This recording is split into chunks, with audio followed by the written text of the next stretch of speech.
Okay. Well, thank you very much. We'll just, I know we have a lot of people who are, have a lot to learn from each other, so this is part of why we're doing this. I'm Paul Posner. I lead the public administration programs at George Mason's new School of Policy, Government, and International Affairs. I have a hard time saying that, and I can't pronounce the acronym yet, but nonetheless. This session that we're going to do, the next two sessions, is part of our project to do an oral history program on lessons learned from central leadership of budgeting and management at the federal level. And believe it or not, while we like to talk about it, there's very little history that's been written, particularly with the participants engaged. And so we have kind of been dedicated to the proposition that as we move forward, it helps to look back, and to look back at the best lessons and avoid some of the problems. And we are in the process of conducting oral history interviews with people from the Hill and OMB. We've interviewed some OMB directors. Our goal is to interview every OMB director, and also controller generals and CBO directors and the like. And we've also conducted forums like this. Bill Hoagland, I think, is here, or did he leave? With Bipartisan Policy Center, we did a forum on the 1990 Budget Summit with the late Speaker Tom Foley, Pete Domenici, John Sununu, and others who were there. And we have a publication on the desk on that. And we're doing this kind of forum to really focus more on, what are the challenges we faced over time in bringing kind of some broader perspectives to bear on how we govern ourselves from the central management perspective, from the president's perspective. And this session is going to be taped, and it's going to be put on our website and part of our video archive. We are really fortunate here to have, we had billed this Federal Management Forum 5 presidencies, and we are certainly fortunate to have with us the top management officials for every presidency, from Reagan to Obama, with Beth here now. I should have said 6 because Dwight Inc. came to join us all the way from Leesburg, took a cab or a boat, I think, this morning, Dwight. And, of course, as we all know, Dwight was the chief management official under the Nixon administration, as well as having served with LBJ and I think Eisenhower, right? So 7 presidents. So we could have added some. And we did a 2-hour oral history with Dwight at his place in Leesburg. It's fascinating, and that's up on our site too. So in any case, we have organized these next two sessions. The first one with the 5 leaders from the previous presidents and the current one, and so before we start with that, it's my pleasure to introduce the current Deputy Director for Management under the Obama administration, Beth Cobert. And Beth just was confirmed in October of 2013. She's previously served 30 years at McKinsey and covered a broad range of issues that I think really prepared her for at least some of the challenges she's going to face, working on issues like healthcare, financial services, communications, and the like. She dealt with multiple roles in training, development, performance management, and has been a champion in professionally developing people, particularly women in the organization. Beth has already been here for about 6 months, and she's going to kind of provide some of her kind of insights, and has agreed to and really wants to listen to the first panel and kind of absorb some of the lessons that she can learn in her current job. So with that, I give you Beth Cobert. Thank you, Beth.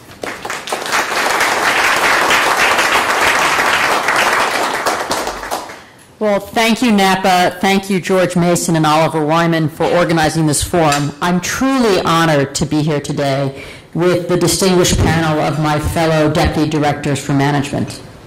I know the focus of this morning's panel is on the management and budget initiatives of prior administrations. And as a relatively new member of the Obama administration, I was actually confirmed the night that shutdown ended. So it's about 6 months. My hearing during shutdown was confirmed the night shutdown ended. So it's been an interesting 6 months for me. And as was said, I really plan to stay as long as I can. I have a commitment at the end of it. So I'll have to sneak out early to benefit from, and how often do you get the chance to listen to so many of your predecessors and get some words of wisdom. So I'm looking forward to that.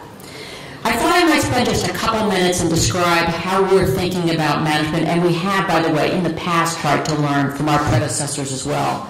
Management is one of those issues, as everybody here knows, that spans party lines, it spans time. Some of the issues we're wrestling with were the same ones that folks were wrestling with earlier, and we are still trying to keep making progress and build on what we've learned in the past. When I joined the administration in October, there was some work that was already underway in terms of defining the president's management agenda for the second term. And a big piece of that effort involved listening. We held sessions within the administration, we had sessions with the Hill, we had sessions with outside stakeholders.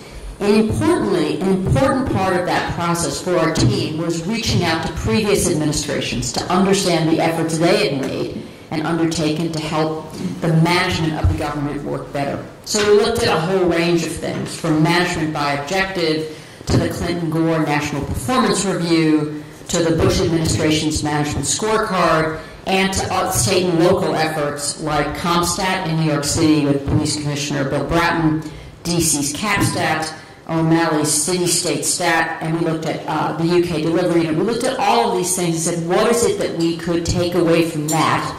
So as we were building the current management agenda, we could at least start to benefit from those lessons learned. And one of the central conclusions we drew was that to have successful performance in management, you need to have clear objectives, you need to have data, you need to have accountability, and you needed to have leadership engagement. Those are all important things, and I think everybody would agree it's about how you make those things happen. And so as we worked to set up the agency priority goals, which again we worked sort of starting in 2010 to build on the work in GIPRA and the GIPRA Modernization Act to think about how could we use this. And I know that many folks here were involved in the creation and the formulation of GIPRA and GIPRA modernization. We've tried to take that and use that framework as a place on which we can build our efforts. And we focused on that in the management agenda on four central tenets that we think are important, that we think will sustain us throughout the administration as we work on specific initiatives. What we wanted to do is think about a set of management actions that would affect citizens and businesses in a way that they could see, touch, and feel, that would be tangible and measurable. And so the pillars of this effort, which probably you'd say, yep, those feel like reasonable pillars, are fourfold: effectiveness, efficiency, economy, and people and culture. In effectiveness, what we're really talking about is world-class service. I know from my experience in the private sector that the bar, the expectations of individuals and businesses for the kinds of services they get from the organizations they interact with in the private sector, in the nonprofit sector, and equally in the government sector, those expectations for what constitutes quality service have risen. The expectation that you can get things 24/7, that you can get feedback on where your package is, somewhere between here and where you're sending it to. I can do that. I can now do that with things I send by the U.S. mail. I can do that with things I send by FedEx or UPS.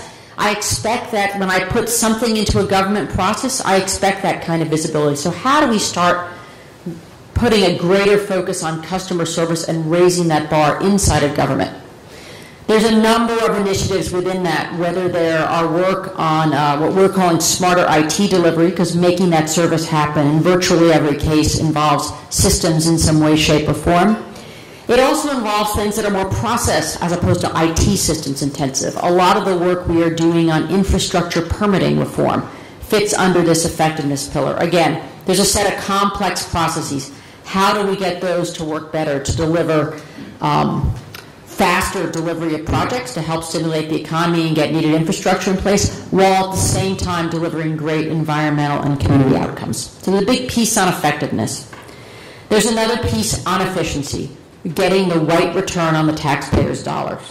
How do we increase the value and the quality, particularly in this case in the core administrative, the core operations that cut across agencies? So this is many of these things are things that have been underway for a while. How do we continue to accelerate our progress on shared services? How do we do more with strategic sourcing? How do we continue the work on improper payments, freeze the footprint, et cetera? So a whole swath of activities around this pillar of efficiency. The third element of the agenda is around using management levers inside of government to help with economic growth. A big focus of this is the administration's effort on open data. So you can get data that can fuel private sector and other activities, whether it's the GPS in all of our phones or the tools that people can use to compare healthcare providers, to understand the costs of retirement plans, to understand whether they're getting the right charges on their credit card bills. So that's a whole other set of things, as well as transforming things from lab to market. And finally, when we spoke to folks and we did this listening tour and creating the agenda, the consistent theme we heard was, those are all great ideas, but without a committed, engaged, talented federal workforce, you can't get any of the first sets of things done, much less deliver on core mission activities. So the fourth pillar of our agenda is around people and culture. Engaging the workforce we have today, thinking about what we do to really catalyze even more the SES and the leadership ranks, and thinking about how do we hire the talent we need today, the diverse set of talents we need for a 21st century government. So those are the four pillars. The specific activities under those we expect to morph and change over time. We want to have some things that will deliver near-term results, some that will take a little longer. We want to use our own processes to say what's working for us, how do we extend those, and if things aren't delivering results, how do we adapt and learn. One of the ways we have tried and have embedded this management agenda into the way we're trying to focus on management and government is to actually make them part of the agency priority goal process. We have committed each one of the management agenda initiatives is a cross-agency priority goal. For each of those goals, we have a leader that is both someone from the EOP as well as a deputy secretary. So each one of these goals has an agency leadership and central leadership. And that agency leadership is responsible not just for the execution. Sloan Gibson from the VA, the DepSec of the VA, is leading our work on smarter IT delivery. This is not just about better IT within VA. His role is to sort of be, at some level, the voice of the agency and the customer in this case, but how do we make this happen across agencies? And so getting that dual ownership we think is really important. That was one of the lessons we learned from the first set of cross-agency goals. How do we get that consistency? And it's working. We, at our President's Management Council meeting, I guess in April, one of the things we asked everybody to do was to provide an update to DepSecs, who are cross-agency goal leads, on their cross-agency priority goals. And you know, the meeting was on Friday, and by Wednesday, every single one of them was calling me saying, I have to report on this to my peers. What do I need to make sure I've got done? How am I going to do that? We have another PMC meeting on Friday. And again, as you all know, peer pressure is a very powerful tool. And each of these folks feels responsible to their peers, who they're sitting around the table looking at in terms of doing it. So getting that agency leadership has really been important to us. We're also going to be doing the data-driven reviews, the performance.gov updates, all those elements. The other thing we've done, building on some of the work in the past, is thinking about how do we embed the agency priority goals. They were a core element of directors' reviews at OMB in the fall when we were going through the budget process. Again, there we are working with those individuals. We had reviews, again, with each of the DepSecs and with the B side at OMB to make sure folks are aligned on what those are. And this year, for the first time, because of the way it changed in the GIPR Modernization Act, we are doing strategic reviews of the agencies simultaneously this spring. They'll be done over the course of the next month, which for those of people here who understand how the process works is really effective timing if you're going to think about embedding the results from a strategic review into the budget process. So those reviews will be done in the spring, and as we're moving our way back to regular order, knock wood, we love regular order at OMB. We'll have those, we take it when we can get it. We're close right now. We can see it out there.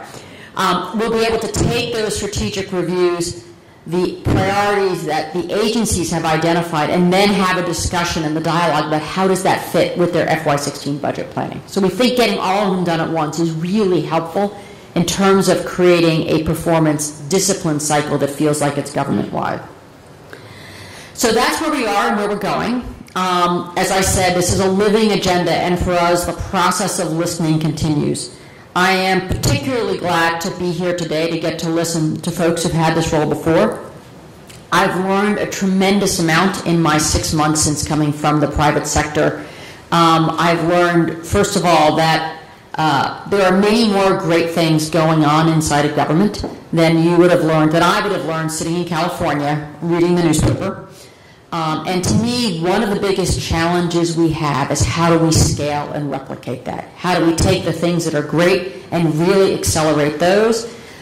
Because there's lots of things we all need to address and fix, but there's also lots of great work going on every day. And I hope that I can get some of my own lessons learned from the panel today that will help me and our team continue to take this forward. So thank you very much for having me. Thank you to the panelists for joining, and thank you to this group for all the great work you do.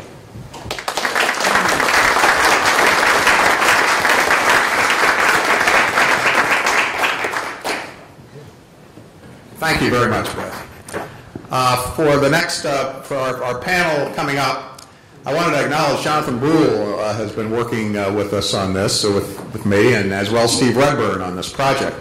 And Jonathan and I were talking about this panel we wanted to put together, and we said, who would be a good moderator? Well, Jonathan is from Connecticut. And Jonathan said, you know, there's this guy running for lieutenant governor who seems to know something about management, at least. He says he knows a lot about management. Have you ever heard of him? His name's Dave Walker. I said, my God, of course.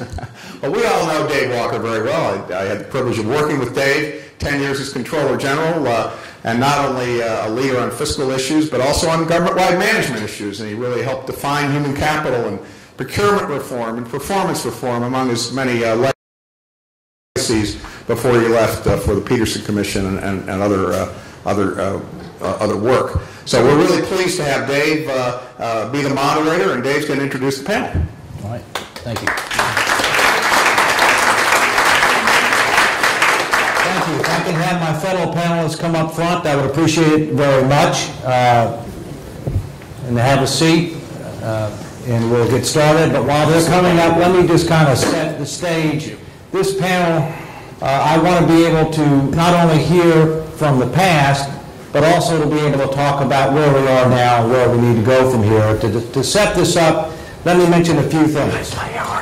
This is the 225th anniversary, meaning 2014. In September is the 225th anniversary of the ratification of the Constitution of the United States. And yet, we still don't have a strategic plan. We still don't, a government-wide strategic plan that is future-focused, that is outcome-oriented, that is resource-constrained. We still don't have control of the budget, and we still don't have adequate performance metrics. That's a problem. In the last 100 years, the government has grown 11.5 times bigger as a percentage of the economy. It now only controls a third of the budget every year, down from 97%. And as we look ahead, these challenges are going to increase. This panel is about the M in O&B. We know that in 1921, two great agencies were formed, the Bureau of the Budget and the Executive Branch, now the Office of Management and Budget as of 1970, and the General Accounting Office, now the Government Accountability Office as of about 10 years ago. So what we want to do first is to find out about some past experiences, then we'll transition to today and where we go tomorrow. And if we can, let me introduce our panelists. First, Joe Wright, who's sitting here as a former director of the Office of Management and Budget, as well as a deputy director for management during the Reagan administration. Then we've got Clay Johnson, who's a former deputy director of management for President George Walker Bush, 43 administration. Then we've got Ed DeSev, who's actually wearing two hats here. Only one was disclosed. I'll disclose the second. He's sitting here as a special advisor to the President for recovery implementation on the Obama administration, but very importantly, he was also the Deputy Director for Management for the Clinton administration, and most importantly, he had the great judgment to recommend me for Comptroller General in 1998. You make a mistake occasionally. And then last but not least, Frank Hodsler, who was Deputy Director of Management for President George Herbert Walker Bush, 41. And if I can, what I want to do is ask a series of questions, and let's try to keep these responses fairly concise so that we can move things along. There will be a cloture vote if necessary, but there's only one vote on the cloture vote. So let's start first, Joe, if we can.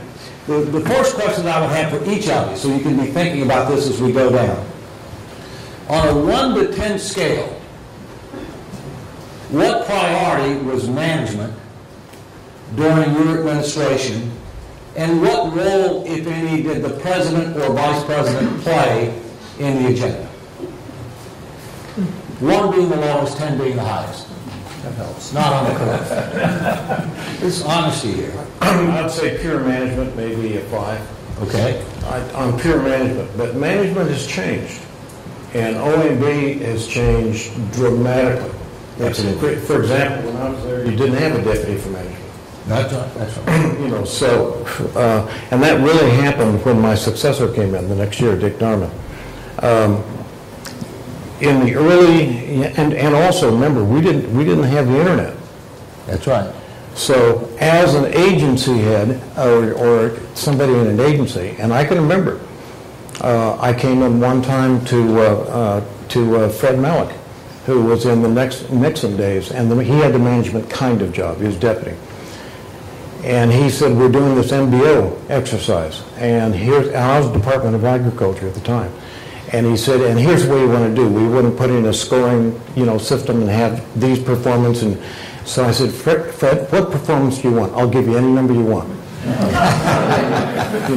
Because in those days, and I'm saying this to my friends at the OMB table, you couldn't check on them. Once you understood that, then OMB handled themselves in a certain way. They're in a different time now, to where management can mean more in terms of the budget process and what it costs to achieve, some of the goals. We didn't have that, so therefore we were a little bit more pro-magnum. Were the president and vice president involved in any meaningful way at that time? You were in the very early days, and as you said, that you didn't have a deputy director for management per se. No. Okay. But was the president involved? Yes, he was. But I had to do it in such a way to where he would stay interested. Sure. And to do that, you have to make it political. I understand. You bet. Why does it matter? Why does it matter politically is what you're saying. I got you. Clay. I bet if you asked President George W. Bush what the priority was, he would have said 5. I bet if you'd asked any of the deputy directors, deputy secretaries, any of the people at OMB working on it, any of my staff, they'd say an 8. And the evidence to me is that the decision was made and the White House questioned it, but eventually went with it, which is we're going to have specific goals, real clear desired outcomes for everything we did, and we were trying to touch everything that moved in the federal government. So the scope of it was huge. And we were going to grade people, as you know, from the scorecard, red, yellow, green, on where you were on the status. And we began, there were 130 scores, and 110 of them were red. And so there was a meeting between Mitch Daniels and Sean O'Keefe with Andy Card, and they said, we want to do this, and here's the management agenda, and there's going to be a scorecard, and here's the thing, and it's all red. And he said, well, okay, fine, but what if this thing is still red in September of 2004? On an election year? And the answer from Mitch and Sean was, I'm told, well, then this administration has a problem. We said, well, why do we want to have a scorecard? Because he said, you've got to have real, live, unbelievably specific accountability and transparency to drive accountability. And the only way to do that is with this much transparency. The fact that the president and Andy agreed to that level of transparency suggested they were willing to take the heat to drive the level of performance that they got.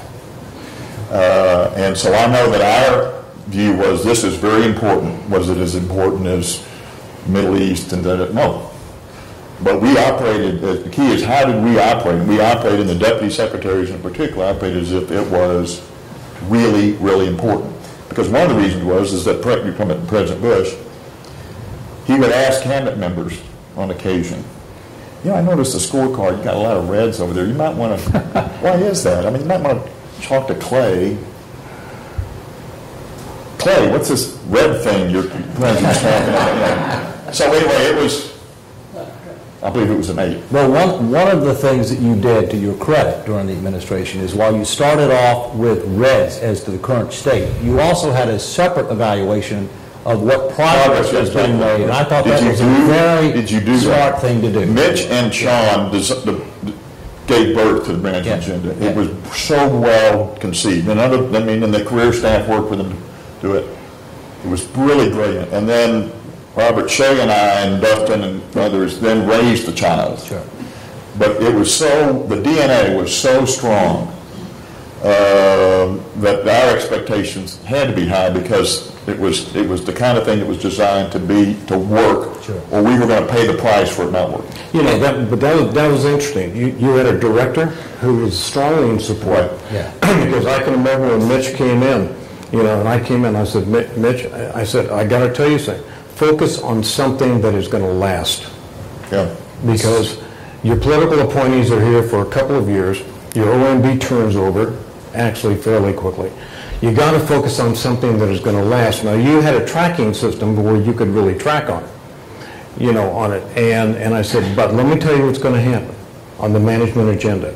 The next administration will come in, and you will have done a lot of good work, but those management initiatives will be totally reworked and put together. Totally different. That's one of the reasons why you haven't had continuity with the management systems throughout the government. Ed, let's talk a little about the Clinton administration, and to the extent that you want to talk about your other experience of the Obama administration, that would be good. Sure. As well.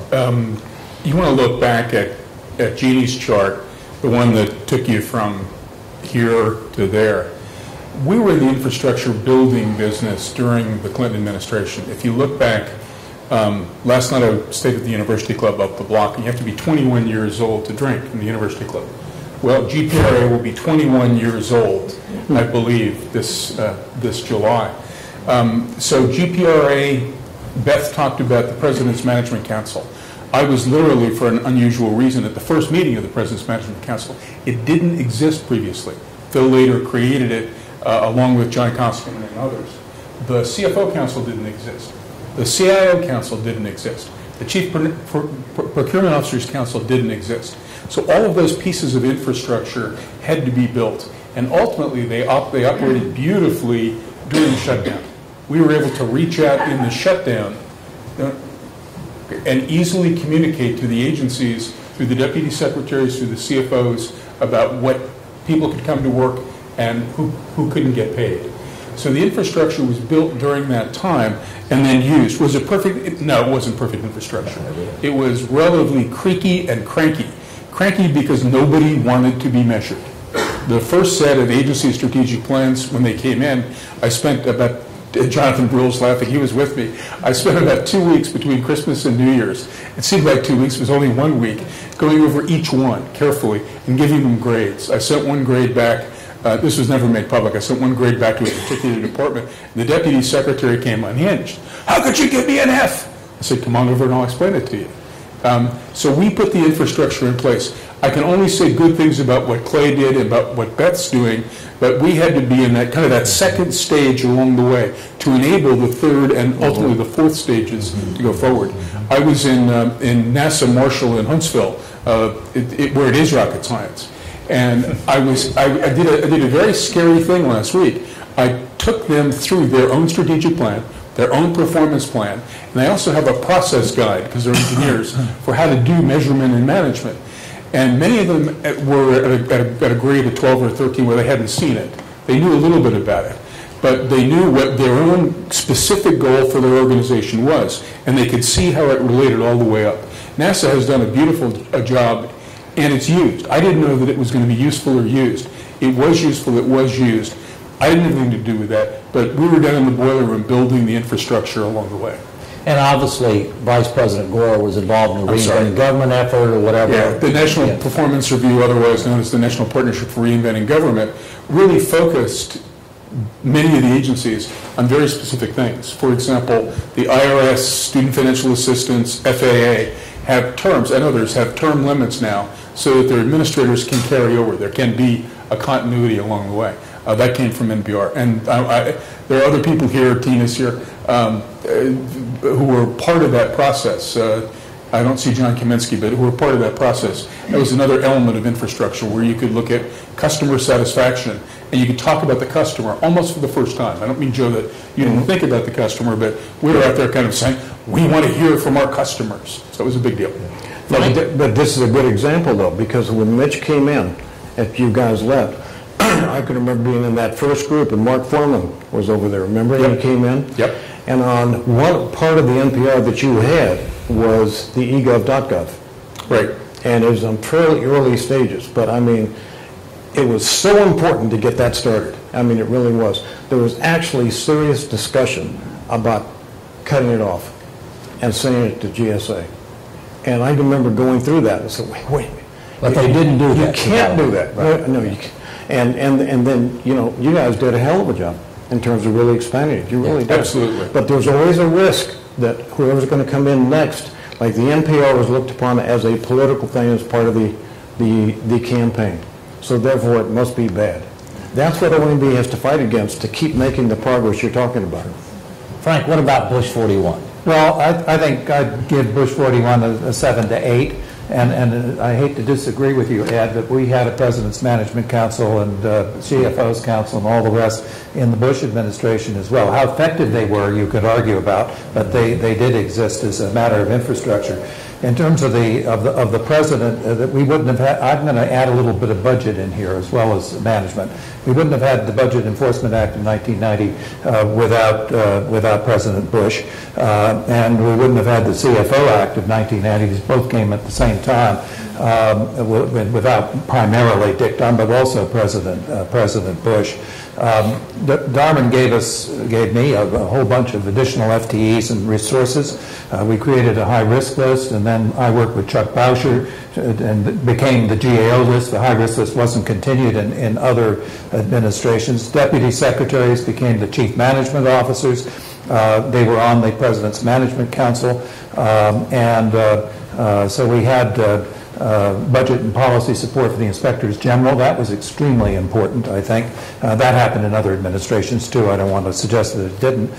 We created the Federal Accounting Standards Advisory Board, which still exists to try and start the process with regard to federal accounting standards. You asked also about the vice president. Vice President Quayle was hugely involved in regulatory review and cost-benefit analysis. As Deputy Director for Management, I had those things under my, under my hat as well. So I would say that I go back to the beginning. It was a 7 to 8. And I guess one last point in terms of the future. The one thing that we didn't achieve, for sure, was a complete institutionalization of all of this at the program director level. And program managers, I mean, one of the problems that we have today in terms of performance measures, I managed to get a whole bunch of performance measures in the CFO Act, but one of the problems we have today is that performance measurement, which I think, and Clay, you did an extraordinary job with the scorecard and so on and so forth, and part as a result of that. Mm-hmm. But one of the problems we have today is that there's a tendency on the part of program managers just to turn this over to the management side of their agencies or programs, and the program managers are not really doing it in many, many cases. And that's a huge problem, because if the program managers aren't committed to it in the sense that it's real to their direction and management of the program, it ain't going to work much.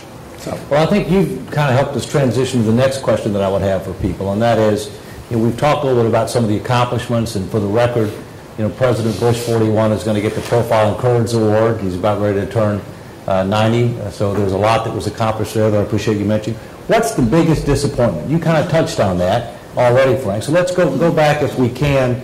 Ed, what would be the biggest disappointment? Something you wished you could have done, and maybe a succeeding administration has picked it up, if you will, or maybe it's still left to be done at the present point in time. Well, my biggest disappointment was my inability to broker a compromise legislation with regard to OIRA, the regulatory review side of things. We never were able to sell it. It was highly controversial.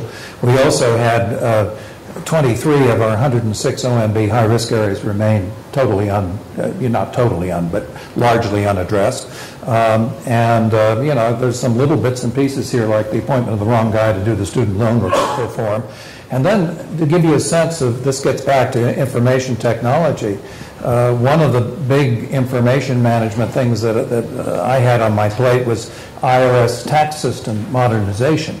And we created a tax with the IRS and Treasury and so on. We've created a tax system modernization that I thought was terrific. But guess what?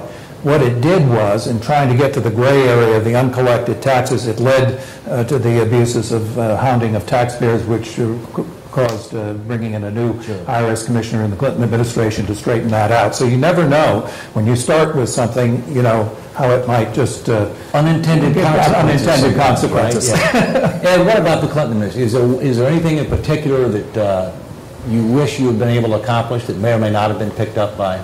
Well, I look back at what Beth is doing now on cross-agency work. I had one of the people who was most influential to me and to Jonathan and others was Ginny Thomas, Clarence Thomas's wife. And Ginny hounded us on cross-agency work. I kept saying, no, we've got to do agency performance plans first before we get to the ability to do cross-agency. I think what Beth has done again in having quarterly reviews of performance at the agency and even the program level, and also getting the deputy secretaries to take on the role of chief management officers. Many of them wanted to be the chief policy officer, convincing them. Those are all things I wish I could have done. And I end, and I know Alan Reinsmith's right here, I end with the idea that we took too long to socialize the people on the B side with what needed to be done on the M side. It took us too long to do that. We didn't do it as well as we should. OMB 2000, the forward-looking piece that Frank Reeder and others put in, didn't take as fast or as well as it should. That was kind of a disappointment on my side. Clyde, what about yourself? First of all, about accomplishments, which I didn't cover in my initial remark. The keys to success, OMB had to be involved. There can't be an off-balance sheet kind of a group over here that's working on it. People are always going to pay, in agencies are always going to pay attention to OMB. They want to keep their budget people happy. So in my mind, the management, the bureaus in the OMB have to be the ones that are driving budget and management, in my opinion. It works so well.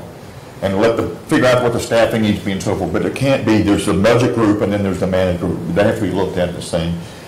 That the goal setting, the definitions of success were very clear, very specific, very quantifiable.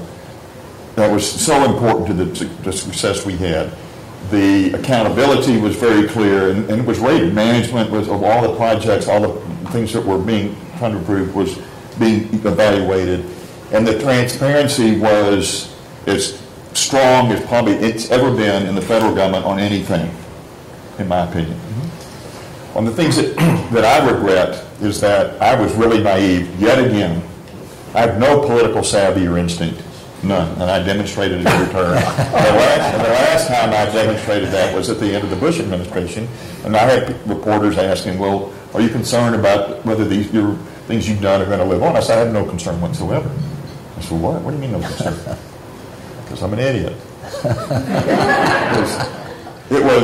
These are so important to the agencies. They make the agencies work better. It's better for the employees. It's better for future employees. It's better for the people they serve. It makes the best people who win as a result of this are the employees of the agency. They're not going to let their agencies give up this level of transparency, this level of accountability, this level of goal orientation, and so forth. But I was wrong. There needed to be, in my mind, I plead ignorance, in addition to naivete, but I plead ignorance about what all the Obama administration has done. Dustin and I have talked about, and I'm going to get briefed about what they have carried forward and what they've institutionalized, because I think that's what has to happen. I think Congress has to formally care. They have to be in it. That says there will be this. Whenever you do something, there needs to be this. There needs to be reports to Congress. It needs to be made in public. It needs to be summarized. It needs to be made this clear, whatever. Some of that exists. We can't be accountable enough, transparent enough, goal-oriented enough, and Congress has to be involved in that. There are maybe, I would suggest, 15 people out of the 535 people in Congress that really care about management. About this issue, right. About management. About management, right, about management. Well, I would say, before we go to Joe, that one of the things I found as Comptroller General is that everybody is for transparency and accountability until it relates to them. Yeah. And that's kind of a human nature. But Joe, what about, you want to mention an accomplishment or a disappointment or something in particular? Well, let me, I can remember Hal Steinberg was basically our key management guy when I came in as deputy. And at that point, our whole goal was, what can we get done? Because if you kind of listen to this, what everybody's been doing, they've been kind of building a platform where OMB can actually act kind of responsibly with good information on program delivery. That's kind of what I'm hearing here. And, let me give you an example. When we went in and you say, where were we at the time in terms of management? Our director, who will remain nameless, at the time, I'll give you a very good example. We had basically no cash management system. Now this is, I'm talking about the federal government. And my old OMB friends will remember this. And David asked me, why are you bothering with this? And I said, because it costs us in interest about $1 billion a year more than it should. He said, no, it doesn't score. Remember? Guys, you've heard that so many. Keep score matters. No, it doesn't score. It's just cash acceleration. Believe it or not, that was the mentality kind of at the time. If it doesn't score and it's not part of the budget or something like that, it doesn't count. Well, we did put in, and many of you remember, we did put in the first EFTs and lock boxes, and we did put in the first general ledger system and all the rest. And now let me tell you something. You can't go out and make a wonderful speech with the president on this stuff. All right? But it's really critical. So when you come in, and I'll give you an example. We didn't have an email system in the White House. Now you're talking about you being stupid. Here's stupid. I was more stupid than you. No, this is a true story. We came in, we put in the first EFT system in the White House. We were at a cabinet meeting in the cabinet room, and the president was going to push the button and was going to go live. The problem is I had a red button there. Oh, no. And so President Reagan changed. That's pretty stupid. What's there to this? Anyway, I would say in that one, we worked hard because we worked on cash management, on credit management, on consolidation of data centers, which we did a lot of good stuff. But those are things we could control. Yeah. And I would say from a priority standpoint, where was management, with me and those who worked with me on it, it was a 10. But I was also one deputy. And so you're doing that. And I think in a lot of ways when it's separated out, it made a difference. All right. I want to come back to something that Frank talked about before, and that is the high-risk list. Okay, the high-risk list started in the early 1990s. It's still with us today. There are many items that are still on the high-risk list from the 1990s. Many of them are horizontal, across government, across the silos. Some of them are vertical, that they're programs or agencies. And, and so, in addition, it raises the issue as to why do we still have so many items on this high-risk list? And a related point is, what should be the relationship between the GAO and the OMB? And how has that changed, or has it changed? So, high-risk list, and then relationship of GAO and OMB, and how was it at your time, and whether it's evolving. Why don't you start? Sure. Well, let me start with the last point that you made. I think that OMB and GAO have to be partners, particularly in management, but also in other areas as well. And Chuck Bauscher, who was your predecessor, and I worked constantly. We met all the time, and about high risk, and Paul, you may remember some of that from your day there as well. But in any event, so I think that has to happen. But why are there so many high-risk items that seem to just continue time after time? Well, there are lots of different reasons, but I might single out a couple or so. And what it seems to me is that you have to start with the fact that government operates in a political system. It to some extent, private sector does too, but it's a different kind of political system. And the credit for programs goes in the handing out of grants, or those kinds of things, or money for roads, or whatever it may turn out to be. The credit doesn't go to necessarily managing things well, unless there's a scandal. And I'm a thorough believer in Rahm Emanuel's point, and others have made it too, is that never let a good scandal go to waste. But you need, and we did that, not perfectly, but we did that to some extent. In any event, coming back to the high risk list, I think that part of the problem is that, you know, the governmental operations and affairs committees of the Congress are usually very helpful and so on, but they don't have the clout really to make things happen. It's the appropriators and most importantly the leadership.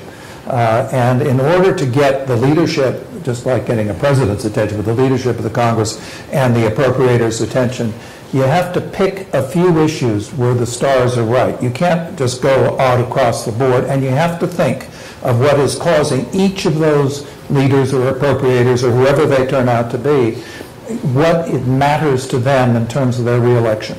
And it's a political process, and you have to add it up bit by bit, even in management, to make it work. And you can do that from time to time, but you can't do it across the board. So I guess my last point would be, and we were far from perfect in our administration on this.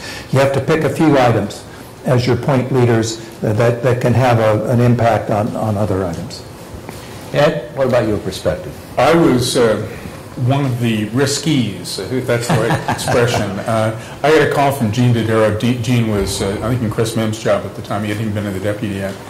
And I was at the Department of Housing and Urban Development as the CFO. He said, Ed, he said, I just want to give you a heads up. We're going to be coming out fairly shortly after the election with the high-risk list. And HUD is on the high-risk list. I said, oh, which programs? He said, no, the department. To my knowledge, and I defer to Paul and Chris and others, HUD was the only department ever put on the high-risk list as a department. That's right. Yeah, thank you.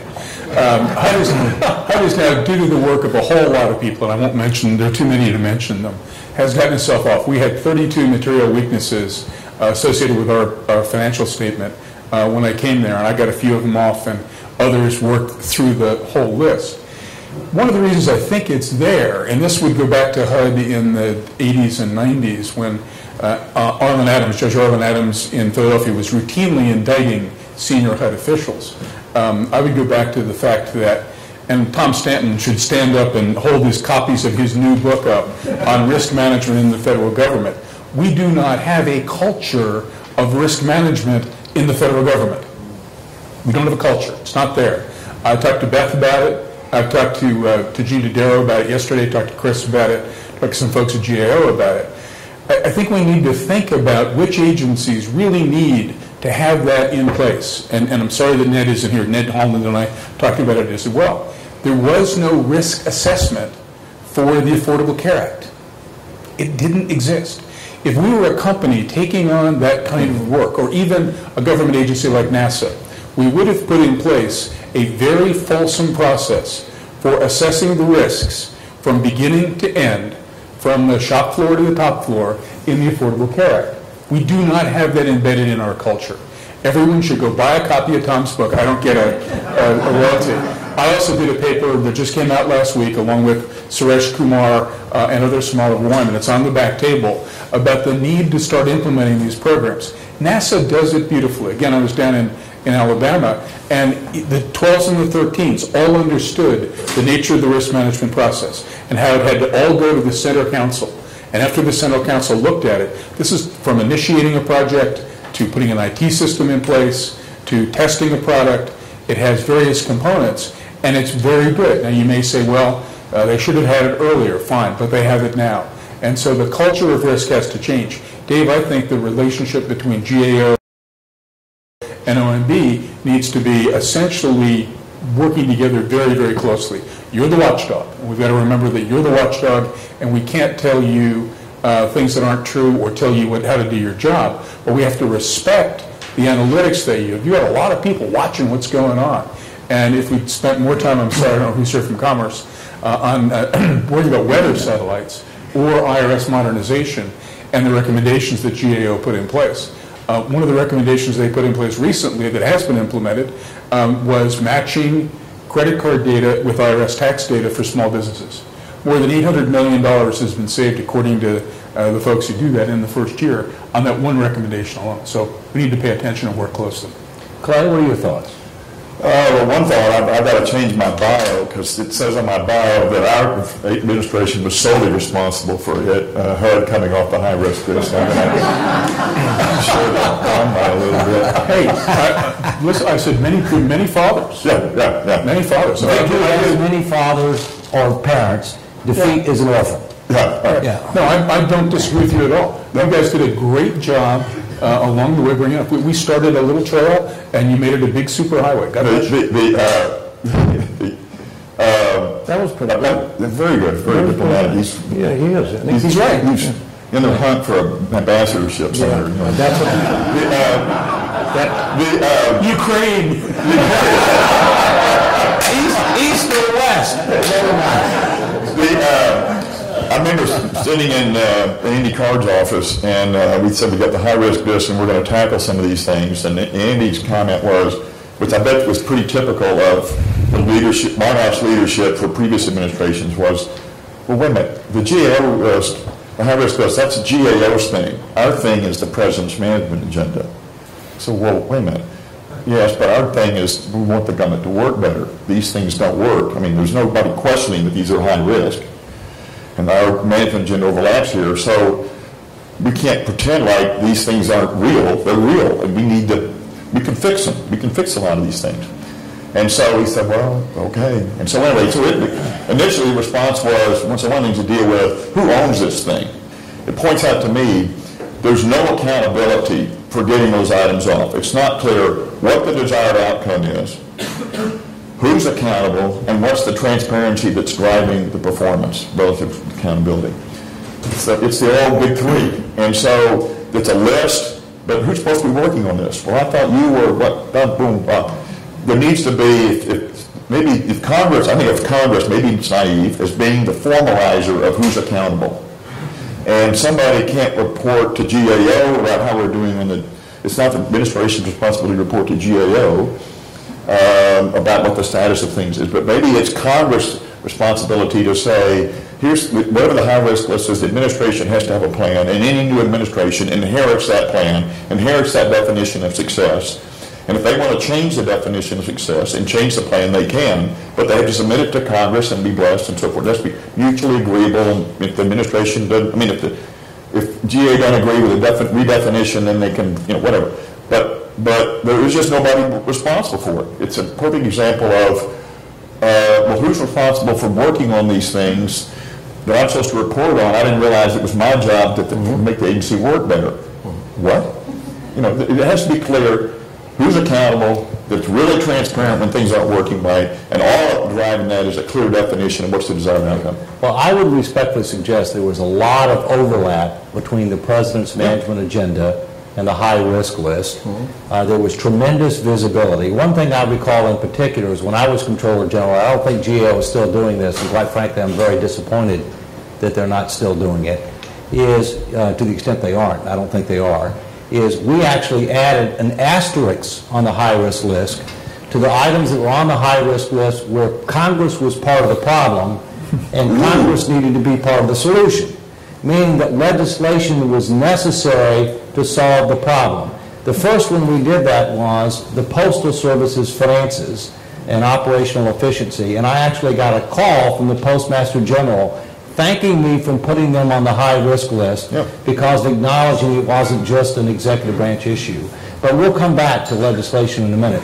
Joe, what are your thoughts here? It's really, to a certain extent, the high-risk list came after. After you. It did, but the high-risk list doesn't mean anything unless you can monitor it, and unless you can stay on it and make sure you're delivering on it. And that's why I think that what you guys did was a great job on that. Because embarrassment does work. It does work. Now, the thing here, and a lot of people in the private sector don't understand this, but they actually think that our political appointees run the government. All right? Well, first of all, they're not there long enough, for the most part. And secondly, the careerists are very good at what they do. All right? So, OMB right now has a critical role, absolutely a critical role to get these performance reviews, to get the high-risk list and all the rest of it done. It really does. Now, You'll see some exceptions in the agencies, and that's great when they are there, but that's not typical. And so therefore, I would say the role of OMB working with GAO is really important. We are not enemies.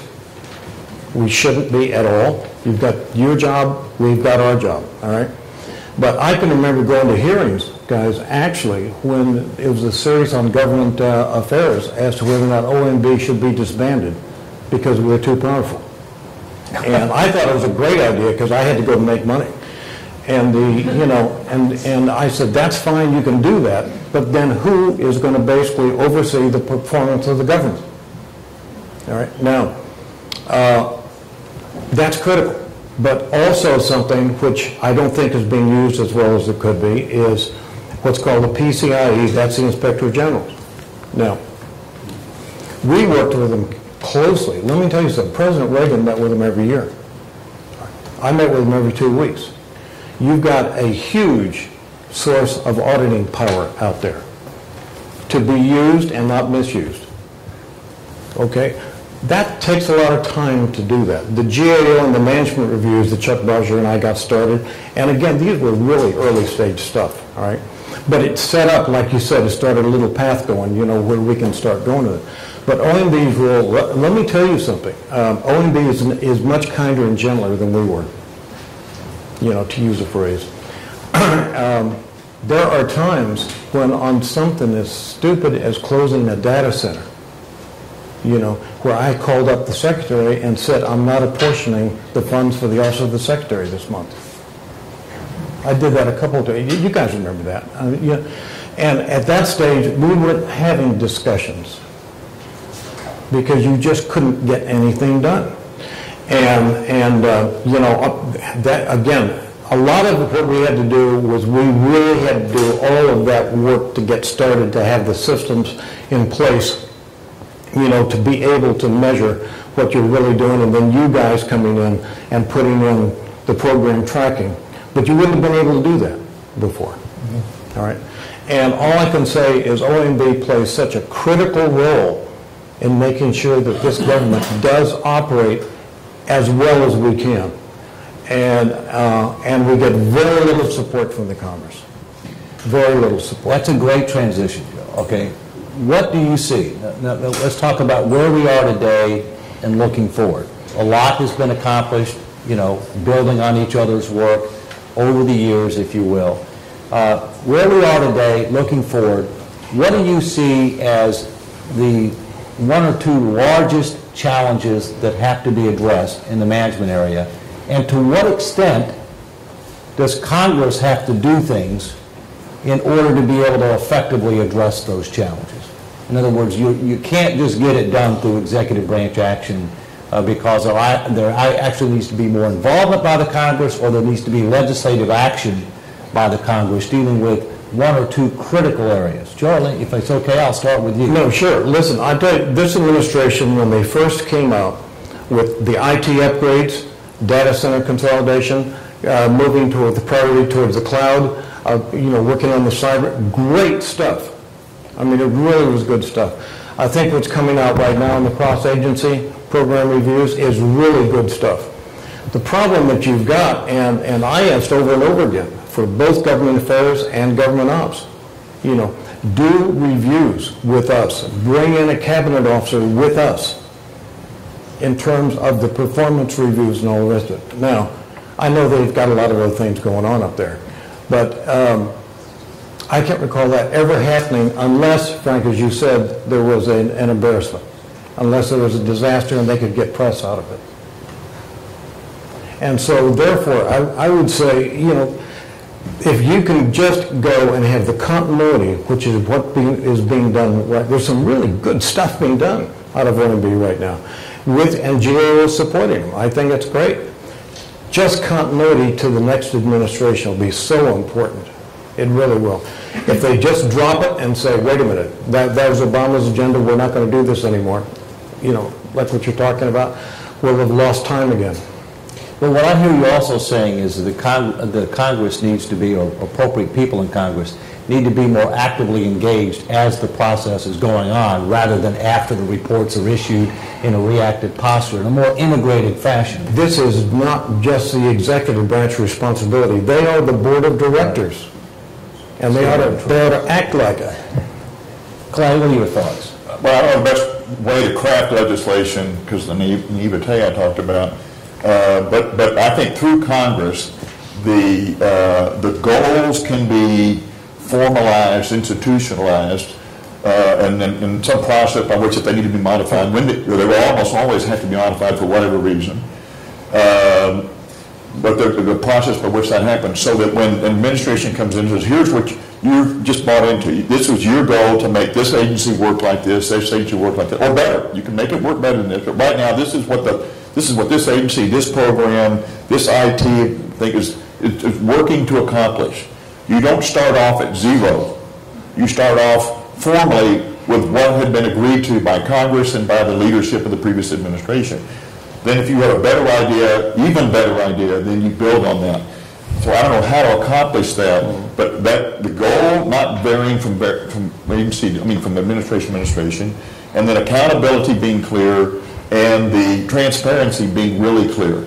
And we talk about active transparency versus passive transparency. What are all the ways that we can make the performance of the federal government actively transparent? I think people are shocked to find out anything works in the federal government. I remember being asked by a senior member of my administration, why are we making apparent, kind of like Andy Card's original comment was when the idea of the scorecard was, why are we trying to make apparent what doesn't work? Well, because people are shocked that anything works. People don't think nothing works now, so if we show them that something works, it's a plus. And you get lots of credit for the commitment to make it work. So much so that I'm going to drive these numbers up, this performance up. That has to be institutionalized. That can't be really strong and really transparent in one administration and then there but less clear. That's part of the infrastructure and the continuity that should exist. But in terms of one of the questions you asked in terms of legislation, well, shouldn't there be a separate group over here? No, it's got to somehow be an OMB. OMB is, maybe it's too powerful, but I like it that way. Okay. No, the town runs on the budget. If you don't have the hammer of the budget, you don't have the authority. That's exactly. And the best thing is, what you're really saying is, do the right thing. Right. Don't keep taking steps backwards from administration to administration. Ed, your thoughts? I want to echo what Joe just said. The primary management process of the federal government should be the budget. The budget process is so fundamentally broken that it is absolutely impossible to think of it as such. I'm really sorry that Bill Hoagland left, but I'm really glad that Tom Davis arrived. Bill could take us back to the 1990 summit and explain why different things happened. Or somebody could take us back to the formation of the Office of Management and Budget and tell us why things really happened. Why did we create budget committees? What do budget committees do? They pass meaningless resolutions. Why are our appropriations committees structured the way they are? Commerce, Justice, State. Well, that's coherent. HUD, VA, and independent agencies. Okay, gee, I guess that works. Why do we have the number of appropriations committees we have? Why do we budget on, and Alan and Bernie help me, what basis do you want to, if I'm in the state government, I've got a modified accrual system. If I'm in the private sector, I've got a cash system. What do we have? A modified cash system? It's nutty. Why do we have one-year appropriations? I've worked with a couple of agencies recently, AID being one, that are getting multi-year appropriations and using them wisely because they can make contracts and commitments even if the government is shut down. They've got no-year funds. So we need to go back to the drawing board and fundamentally rethink the nature of our budget process and add to it the kind of performance reviews that Clay and Joe were talking about, so that Congress is forced to consider performance data by legislation.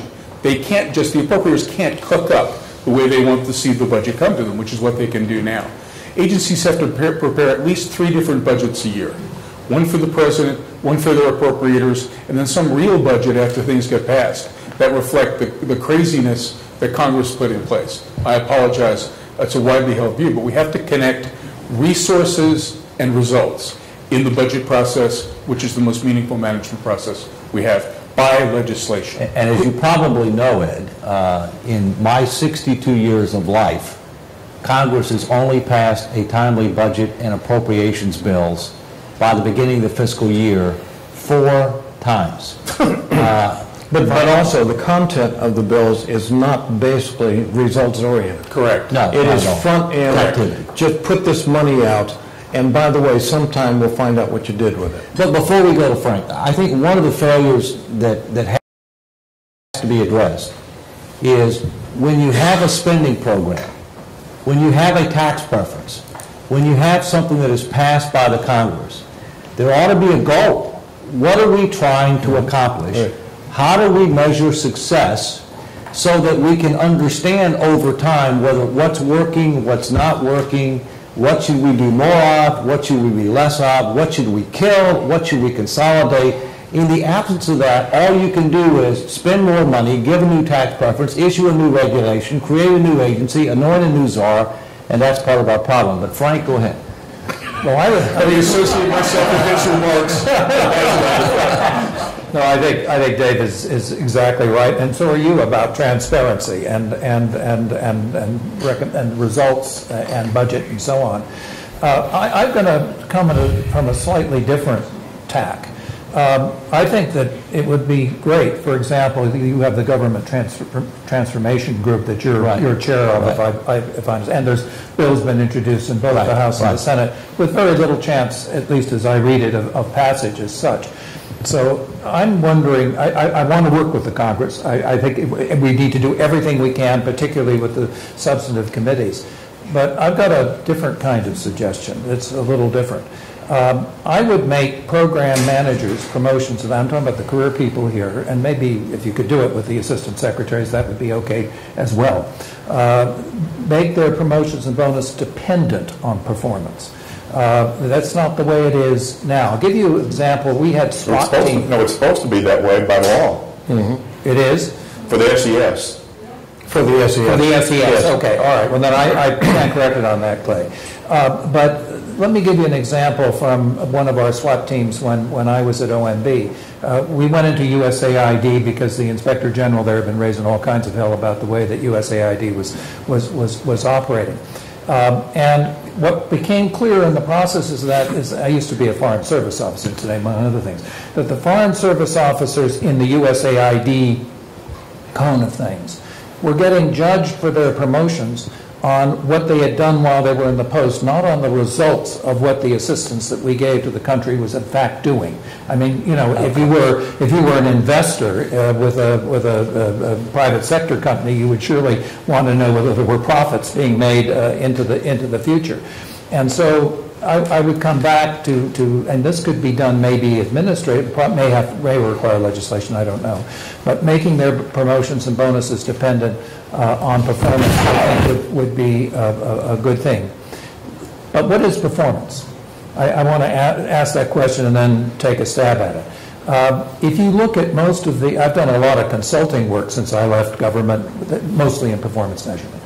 And what I've discovered is that when you look at the individual authorizing statutes of different programs and so on and so forth, they're quite murky as to what the real objectives, or at least you could interpret them in different ways as to what the real objectives of those programs are. And that makes it particularly difficult to establish outcome performance measures. There's also the issue of the federal program may be a tiny piece of the whole, and the externalities dominate what that performance would be. So we need to have a better, and I don't know quite how to do this, we need a better sense of performance. But if whatever the performance measures are not done by the program managers themselves, and there aren't consequences to those people's careers if they don't, show progress or have a reason as to why they can't show progress, I think we're in difficulty. Now, let me come back one more thing on performance. In some of my consulting work that I've done in the past, it was clear to me, not clear to me, it became increasingly clear to me that OMB folks, people in the agencies, folks, et cetera, people on the Hill, were So, well, these are the performance measures we should have, and they should be thus and so. But in many cases, there needs to be buy-in by the constituents as to what those performance measures are, because politically, that's not going to sway the system if there isn't at least some buy-in. So I would argue that we need to have the performance measures decided, and an example of a good example recently, I think it may have been in Bush 43, I can't remember now, but in any event, was the Community Development Block Grant Program, where I think Napa was involved in this, where they brought in folks from the states and the communities and so on, and they came to agreement, and I think those performance measures worked. Let me just finish with one last comment. So that's one thing that I think could happen. With one last comment, an experience that I had when I wasn't at OMB. I was in the Carter administration. I was the director of the Office of Law of the Sea negotiations, and I worked for a guy by the name of Elliot Richardson, who had transferred over to the State Department for that purpose. And you may recall that President Carter had as one of his primary management objectives zero-based budgeting. And so this came out from the White House at the time, and I was, a bright-eyed, bushy-tailed sort of middle-grade Foreign Service officer, whatever the heck I was. And so I went to Elliot and I said, it seems to me we could reduce my office by 2 people. I had 10, so we reduced it by 2. That's 20%. And I have an idea as to who those 2 might be, but we can talk about that. And he thought that was a good idea, and so I wrote a memo that went up to the Undersecretary for Management of the State Department, and suggesting this and mentioning the President's commitment to zero-based budgeting. And guess what happened? About, a week later, I got a personal call from the Undersecretary of Management. Remember, I was about at the colonel level of the Foreign Service of those days, to come up and see him. So I came up to see him, and he asked me what the hell I was doing. And I said, well, there's the President's zero-based budgeting, and we don't really need 10. We could do with 8.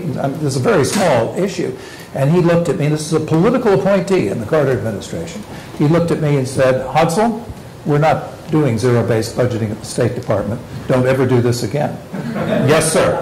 So I'm raising that to show that the President's, even powerful president, I don't know what you can argue about whether Clinton, assuming Carter was a powerful president or not, but even all presidents have limited authority as to how far they can actually direct. So I'm going to come back with my final statement, which is you've got to, in managing in the government, you have to be constantly aware of the political powers that be and how you can, move those in a direction that helps you get the job done.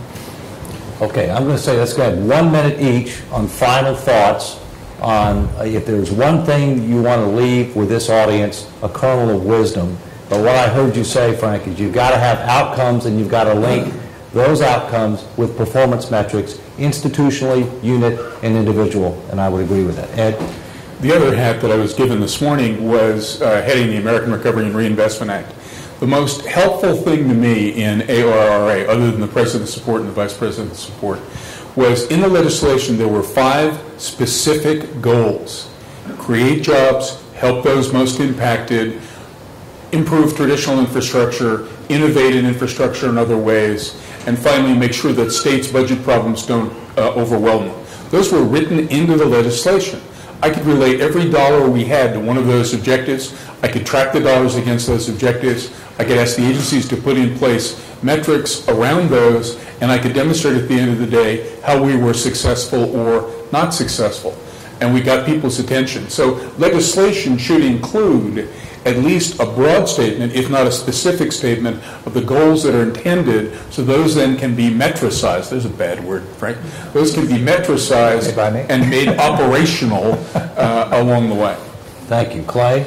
Goals, accountability, active transparency. Without that, all the government's doing is working at serving the American people. So if they are working on something, they can say, I've been successful. I've been working on this. I'm working as hard as I can. No.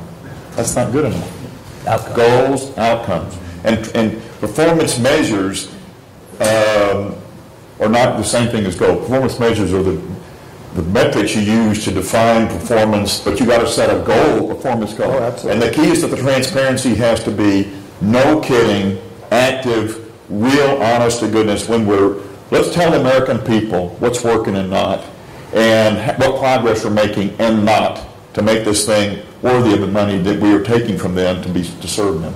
Thank you. Joe, final thought? First of all, I agree with you, but as all of you know, a lot of people in the government believe that their output is process. All right, and Process is their most important product. the job is a process. Yeah. Someone needs to be writing these down. I mean, this is real. That's good. That was good. Now, let me give you a suggestion, because I think what's being done is really terrific right now. I'm really afraid that what's going to happen is what's happened with every single one of us. You'll come in and you'll take that really important next step. In part, guys, technology has helped a lot. All right, you'll take that really important next step. I believe that OMB and working with GAO is well positioned to take this the next thing. I would suggest that this administration continue on the good work they're doing, understand the role that OMB has right now with improved technology, setting up the goals. I love the CAP, the cross-agency, and setting up the priorities. Stay really on top of it. But, guys, in 2.5 years, another administration is going to come in, Republican or Democrat. And I would suggest that the current leadership in OMB work with the transition teams in both cases, whatever they're going to do, and say, let's take the best of what's been done before. And let's make sure that we continue it with the new president's priorities, whatever it is. Involve GAO and figure out a plan where you could get the congressional interest going forward to not just part of the budget bills and the appropriation bills, but management reviews and all the rest of it. You've only got 2.5 years to do it. That's nothing. That's an eyelash. Please join me in thanking these distinguished panelists.